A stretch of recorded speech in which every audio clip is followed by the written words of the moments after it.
Og så dette vil gå. Ja. Også når man er lykkelig. Ja. Altså også dette vil gå. Jeg synes bare, det er en fed filosofi. Fordi det er det også. Du bliver ikke afhængig af noget, og du bliver hele tiden påmindet om, you're passing through. Jo, præcis, ja. Det er smukt. Ja, det er det. Hårdt, men smukt. Ja. Det er det, der skal stå på ens gravsten, ikke? Ja. Og så det vil gå over. Ja. Det kigger folk nok en ekstra gang. Apropos. Ja. Nu kan Putin jo faktisk godt påstå, at Skandinavien tilhører Rusland. Fordi at Eske Willerslev har lige fundet ud af, at vi har DNA fra Ukraine og Rusland. De stammer derfra. Og de kom det der Jamnaja-folk. Det er dem, vi kom ind, og vi slagtede alle bønderne her i Danmark. Ja, det gjorde de. Vi udryddede dem. Det står der simpelthen, også. Ja.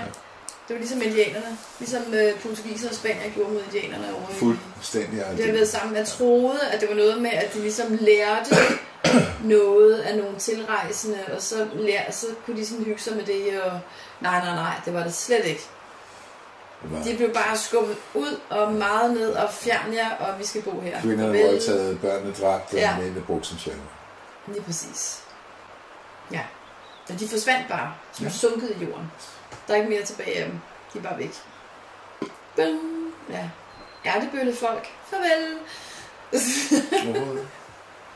Og det der så kom de andre der. Traktkande, hvad er det, de kalder dem? Traktkande, et eller andet. De hedder også Jamnaja. Og hele Frankrig, de har jo åbenbart, at franskmænd er dem, der har i Europa tager flest, har flest antidepressiva. Ja. Og det er noget med, at de stammer også fra Frankrig. Og de stammer også, det er jo de gamle galler, altså det er jo de gamle legionærer fra Rom. De er jo dybt, inficeret eller traumatiseret med det der gamle romeriges forfærdeligheder. Og det er jo faktisk det folk, der lever der i dag, de efterkommer af de her legionærer. Og de er også sindssygt temperamentsfulde. De er faktisk mere temperamentsfulde, har jeg fået at vide, end spanier og portugisere. Det siger ikke så lidt. Men en del spanier og portugisere har formentlig også rødder derfra. Men franskmændene, det er simpelthen, de nåede deroppe, ikke? Og så blev de bare hængende der, mange af dem. Okay, så giver okay. Der er sådan nogle ting, der begynder at give mening. Når man begynder at se de der sådan DNA-landskaber, ikke? Så kan man lige pludselig bedre forstå nogle ting. Ja, præcis. Hvad hedder det? Og folk begynder ikke at bosætte sig i udlandet fra Romeriet og frem til nu før 60'erne og 70'erne, og det har været fåtal i forhold til, at vi snakker om hele befolkningen. Ja. Så selvfølgelig er det forblivet i de nationer, som nu engang er opstået i århundreder og tusinder. Ja. Det er ret vildt, altså. Men jeg er meget, meget optaget og har altid været utrolig fokuseret på de ældste skabelse også. Ja. Men omkring alle de skabninger, der var før os, menneskeskabninger, ikke? Det er så vildt, altså. Og hvordan, det man finder ud af nu, det bliver mere og mere interessant med det, som igen, som AI bliver brugt i forskning, det kan jo finde ud af 10 år, det kan finde ud af på en halv time. Ja. Så på den måde, så forskningen også bare, og det er jo det, jeg er overbevist om, at det har været en af de hovedformålene med, og at vi bliver frigivet mulighed for AI hernede. Så der er selvfølgelig også noget helt fantastisk godt i det. For eksempel som forskning. Og der tror jeg, der vil de næste par år komme, eller de næste mange år komme rigtig meget, som vi slet ikke har tænkt på eller set, fordi nu kan det måle nogle ting, som vi slet ikke havde regnet med. Og det vil ændre billedet totalt. Ja. Men det gør det jo hele tiden løbende. Hele tiden. Nu har bare det, han har lavet ham der Eske nu, det synes jeg er ret vildt interessant. Præcis. Det er jo noget med, de har siddet og nørdet med i vildt lang tid. Og så er de sådan langsomt gået op for dem. Hvis man romantiserede fortiden, det er slet ikke sådan, det var. Det er meget mere barsk og... Og det er naturen også. Ja, det er åbenbart. Ja, det er det nemlig. Ja, det er det. Det her komfortliv, hvor men det er også, der sker også nogle sjove ting, fordi først kommer der nogen ind, som... Hvad hedder de? Det kan jeg ikke lige huske. Men der bor de bare sammen i 1000 år. Og der kan de godt finde ud af at leve sammen. Det er sådan lidt 2 bølger, der kommer sådan. Men så lige pludselig, så fanden ved dem. Så kommer der en ny bølge af de der Yamnayaer. Og de er til gengæld sindssygt aggressive. Sådan, what? Og de sabler bare ned og bum, og torturerer folk, man har fundet i grave, eller man har fundet dem. Man kan se, der er tortur, og de har været kannibaler, og alt muligt forfærdeligt, altså. Og de har bare slagtet løs, og hold da kæft. Og sådan var de ikke lige før. Altså, det er jo så nok, fordi der er nogle ældste, der har inkarneret sig. Selvfølgelig.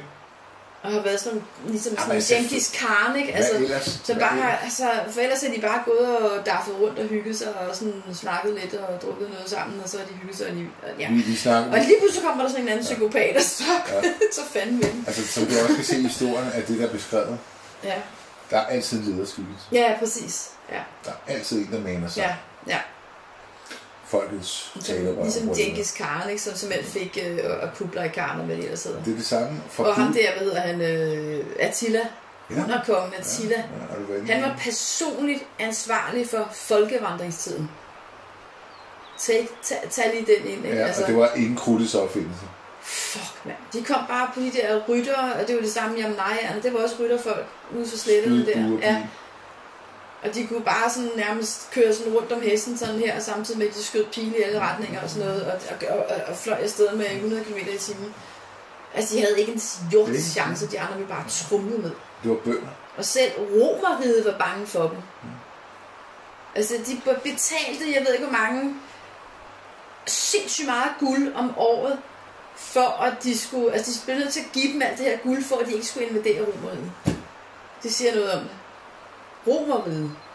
Så for at holde dem ude, så forærede de dem bare guld i steride strømme. Jeg har set på Moskva, har de haft sådan en udstilling, hvor det der guldhalløj, de smykker der og alt muligt. Og det var bare sådan noget, men det er jo massivt guld. Altså det er jo sådan nogle, det er jo gigant, altså det er jo sindssygt meget guld, altså. Det fik de bare af romerne. Værsgo. Og så holder I jer herude.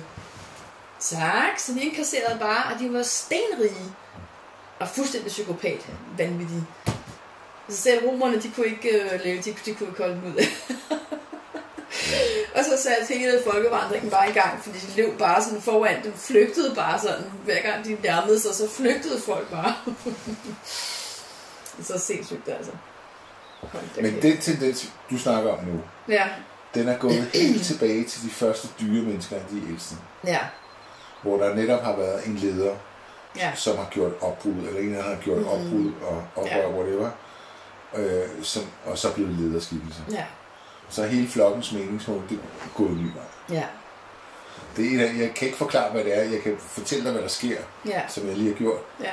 Og det er ligesom, det går igennem alle trinene, frem til Homo sapiens. Og jeg tænker jo, hvis det kan gøre det, så må det være helt inde i kernen, ikke? Ja. Så må det være ikke astralen, arketypen. Astral genpart. Ja, astral genpart, ja. Som simpelthen bare går ind og nægter og kan modnes til et vis. Eller nej, det kan det ikke. Men altså lysets påvirkning er meget trægt, fordi det oprindeligt er skabt af mørket mod skudets vilje. Ja. Altså der er sådan et eller andet, hvor æder man langsomt. Prøv at tænke hvor mange.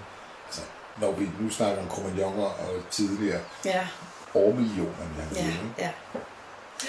jeg tror, at den første tid fra vi blev gudsbenådet, åndeligt beriget eller bevidstgjort i en krop.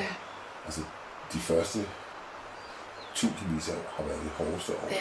Jeg tror også, det er der snakkede om på et tidspunkt med udvandringen fra Afrika op mod Europa og så videre.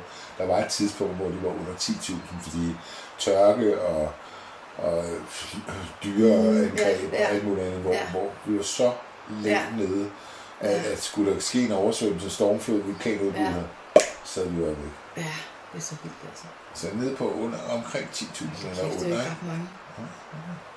Det er formentlig det, der står inde på Kongens Nytorv nu. Altså bare lige for en sammenligning, hvis man er helt sådan. Det er også latterligt. Altså jeg tror på stadion kan der stå 50.000 på i parken, ikke? Ja. Er du, altså... Det er sådan mærkeligt, ikke? Altså, det er sådan mærkeligt at tænke på, altså. Der var det virkelig. Ja. Og det har Gud selvfølgelig også haft en løsning for, hvis det var sket. Ja. Men altså, vi var dernede. Ja. Men altså med de ældste, altså der går lang tid inden de inkarnerer. Vi har jo mange år som menneskehed, hvor de ikke inkarnerer, og hvor tingene faktisk bare stille og roligt udvikler sig. Ja, men jeg snakker om skabelsen af mennesket. Hvor, altså, hvor noget af deres eget flyder over i os. Jo. Ja, det gør det selvfølgelig. Ja, og så blev til den astrale genpart. Ja, men det er først, ja, det er rigtigt. Men alligevel, så er det først, tror jeg, når de ældste begynder at inkarnere. Så går det rigtig stærkt. Ja, det for alvor bliver et kæmpe problem. Indtil da har vi været nogle svagepisser. Ja, lige præcis. Ja. Selvfølgelig har de været... Og de ældste har røvkedet sig, fordi der skete bare ikke nok. Der skete jo ikke. I forhold til de infernoer, de havde kaos op i den mørke sfære. Ja. Der er sgu noget gang i. Ja. Så der sidder en idiot på et tidspunkt og siger, hvad nu hvis vi... Ja. Og Guds stemme lyder de alle sammen, så skal bare væk fra det lort her. Ja. Så i stedet for at vende hjem, prøv at tænke i stedet for, altså Gud kalder ikke, i stedet for at vende hjem, så vil de heller ikke komme med. Ja. Jamen, de har været helt blæst. Jeg så faktisk noget om Herodes, det var faktisk skide spændende, jeg vidste ikke en dyt om Herodes. Han var godt nok også en af de ældste. Helt sikkert. Jesus Christ, man. Og det er ham der Herodes, altså fuck. Og han var bare sådan en, altså han slog sine egne børn ihjel. Ja, fordi han blev bange for at... Jamen, det var helt vildt. Der har du bare analyset en fuldstændig essentiel guldklump. Ja. Man siger, men de frygtede, når de var alene. Ja. Præcis, han bliver så godt beskrevet. Han vil gerne være, han kalder ham bastarden. Jeg tænker om ordet bastard, son of a bitch, eller bastard. Jeg tænker om det stammer fra ham, blandt andet fordi, at når de skulle drille ham, så kaldte de ham bastarden. Ja. Fordi han var sådan, han ville gerne være judæerfolket, og giftede sig med en jødisk kvinde, men han var ikke selv. Hans mor var ikke, eller var det faren? Jeg kan sgu ikke huske det. Nej, det har været moren, der ikke var jøde. De går på jøderne, arver ned igennem på mødernes side, modsat resten af verden nærmest. Men i hvert fald så var han var den der bastard, og så giftede han sig så med en jødisk, meget smuk prinsesse, og klog.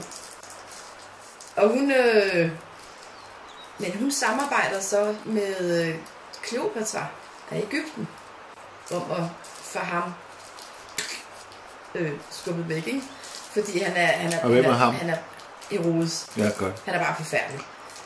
Og så ender det med, at på et tidspunkt, så kommer hun også på besøg, Kleopatra. Og de er dødelige, altså de er simpelthen dødelige fjender. Hvem? Kleopatra og Herodes. Og så går de bare som katten, og de prøver at forgive hinanden på alle mulige måder, og det lykkes ikke nogen af dem, fordi de begge to er totalt ops på. Altså, vil du ikke have en kop et eller andet? Ja. Der drikker man ikke, men. Og sådan hele vejen igennem. Og hun tager hjem igen, så er ingen af dem, der har slået hinanden ihjel, så hun tager hjem igen. Men det ender helt galt, og det ender med, at han slår sin egen hustru ihjel til at starte med. Altså, det går fuldstændig, fordi han finder ud af, at hun også er imod ham, og at der opstår en masse ting og sager, og det er simpelthen så plumrøden det hele. Så ender med, at han slår hende ihjel. Og så, fordi han i virkeligheden nok han elskede hende faktisk alligevel. Så han er dybt ulykkelig over det bagefter, og så bliver han bange for hende. Så det nævnes, hvordan han går og snakker med hende flere år efter, som om hun er i rummet. Og det har hun måske været, fordi hun selvfølgelig har været bundet en jordbunden ånd formentlig. Ja, eller en af de ældste. Eller en af de ældste også, så hun har formentlig været der. Så han var rædselsslagen, og han kommer til at fejle alle mulige mærkelige ting, og han lider af angstanfald og kan ikke sove om natten. Hun har jeg tror simpelthen, hun har gået og mobbet ham hele tiden. Men jordbunden eller en af de ældste selv, fordi det har formentlig også været. Der er vi ufrivillige. Ja. Og er det så stærkt, at han bliver plaget på den måde? Han blev virkelig plaget. Og de beskriver det som, at han taler til hende, som om hun er i rummet. Ja, jeg vil kalde det en af de ældste. Og jeg tænker, at der er power i det. Det har hun sikkert været. Han har jo slået hende ihjel. Så hun har jo, og så bliver han også bange, og så... Jeg tror også, bare lige kort. Jeg tror også, der var en pagt, altså sammen med Adder, ligesom med Gud, ligger aftaler. Det har været et spejlbillede af det, og med en brode, men det har været de samme principper, hvor de to, konen og Herodes, skulle lave noget sammen. De skulle opnå noget sammen, ikke? Og så slår de selvfølgelig typisk mørket, ikke? Så smadrer det hinanden i stedet for, ikke? Ja. Og men så bliver han også bange for sin egen søn, fordi at han jo i virkeligheden er tronarving, fordi han er jo en bastard, altså han er jo ikke ren jøde. Nej. Men det er sønnen jo, fordi moren var jøde, så er sønnen jøde. Ja. Men det er han så ikke. Og så bliver han bange for sin egen søn. Og så er det fandme med at slå ham ihjel. Ja. Og så bliver det bare ved. Og han er fuldstændig langt ude. Og så, men til gengæld så genopbygger han hele Jerusalem. Fantastiske, altså storslåede bygningsværker. Og laver en kæmpe, altså i dag, og det bliver så senere raderet af en anden, efter hans død, så kommer der en og udlægger det hele meget kort efter. Så i dag er der kun de der mure tilbage, som ikke engang er muren. Det er bare sådan en støttepille. Den mur, den der grædemur, der som i øvrigt er meget høj og sådan noget. Men det er bare en støttepille til det, der var den egentlige mur. For den var nemlig 24 meter høj, eller sådan et eller andet sindssygt. Og altså det var sådan en kæmpe palads, han havde bygget og alt muligt. Og der er ikke noget af det tilbage nærmest i dag. Men hele den der tempelplads med moskeen, og hvor alle de der ting ligger i dag, det er virkelig hans gamle bygningsværk, som så bare ikke eksisterer længere. Men altså sindssyg historie. Og det er lige før Kristus han kommer til. Ja, så kan man jo forstå, der stod også, at det var virkelig mørke tider. Altså fordi de raserede bare det hele, og de slog bare folk ihjel sådan her, som ingenting. Og kloge for hoveder af lysets inkarnationer, de blev jagtet som svin. Ja. Alt hvad der havde lysets budskab eller udstråling, og det kunne de ældste mærke. Ja, selvom det var almindelige mennesker, der kiggede ned, de kunne mærke, hvis det var en lysets inkarnation. Ja. En af de yngste, fordi det blev de påmindet om, at det er rigtig klogt. Fordi andre inkarnerede dem uden at formindske dem. De har været så meget foran. Ja. Og så Kleopatra, der er også et eller andet, men det er, hun kommer også af dage på et eller andet tidspunkt. Det gør de alle sammen. Som alle sammen slår hinanden ihjel. Ja, det gør de faktisk. Altså det, det er jo et stort... hinanden eller sig selv, eller ja, lige præcis. Morderkabinetten er ja. Ligesom med 2. verdenskrig. Men de er også bare virkelig raseret. Når mørket tager over, så bliver det let at slå ind ihjel, end at opnå et kompromis. Ja.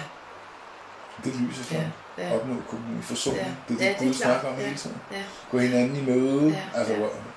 Skåret ud i barkvejen. Kompromiset er bare... Altså forståelsen for dig og mig, vi er lige meget værd, vi brødre og søstre. Gør til, at kompromiset bliver en lysets løsning. Ja. Og hvis den ikke kan eksistere, fordi frekvensen er for lav, så ender det med, at vi enten smadrer hinanden psykologisk eller fysisk. Ja, præcis. Det er fordi jeg har ret, at du er død. Ja. Empati, den er væk. Ja. Men tilbage til mit oprindelige, og det var jo det der, min interesse for de ældste der, ikke? Ja. Hvor den her forskning også bare bliver bedre og bedre. Ja. Og det sidste, man har fundet ud af, det sidste jeg læste, man har fundet ud af, det var, at man har faktisk måtte erkende forskningsmæssigt videnskabeligt, at neandertalernes strubehoved kunne udtale ord. Jeg synes, de kunne godt tale. De kunne godt tale. Ja. Men altså, neandertalerne kunne vi lige så godt have været så.